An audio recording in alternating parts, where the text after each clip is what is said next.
হযরত আলী রাদিয়াল্লাহু ফজরের নামাজ পড়ে ঘরে আসলেন। ফাতিমা রাদিয়াল্লাহু কাঁদছেন।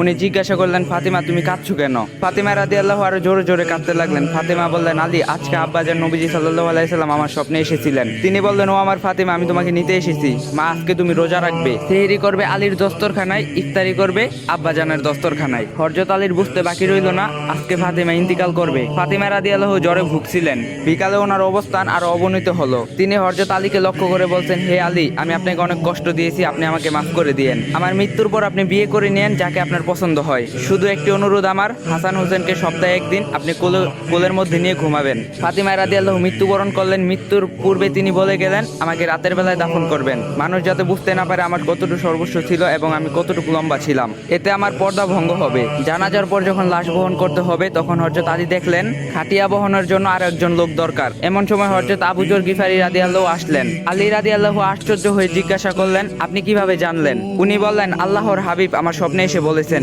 হে আবু যর, আমার ফাতিমার খাটিয়া বহনের জন্য লোক প্রয়োজন, তুমি যাও। ফাতিমা রাদিয়াল্লাহুকে কবরে রাখার সময় এক অদ্ভুত পরিস্থিতি হলো। আবু যর রাদিয়াল্লাহু কবরকে জিজ্ঞাসা করলেন, হে কবর, তুমি কি জানো তোমার মধ্যে কাকে রাখা হচ্ছে? জান্নাতের সকল মহিলাদের সর্দার। কবরের কোনো উত্তর নেই। হযরত আলী সহদ মিন্নি কবর এবার নির্ভাগ। উনি আরো বললেন, বিশ্বনবী সাল্লাল্লাহু আলাইহি সাল্লামের মেয়ের কবর নিশ্চুপ। আল্লাহর কবর জবান খুললেন। কবর বললেন, আমি অন্ধকার ঘর, আমি সাপ বিচ্ছুর ঘর, আমি বিশ্বনবীর মেয়েকে চিনি না, আমি আলীর সহদ ধর্মিনীকে চিনি না, আমি শুধু চিনি ঈমান আর আমল। হে মুসলমান, বিশ্বনবীর মেয়ের জন্য কবরের এই কথা?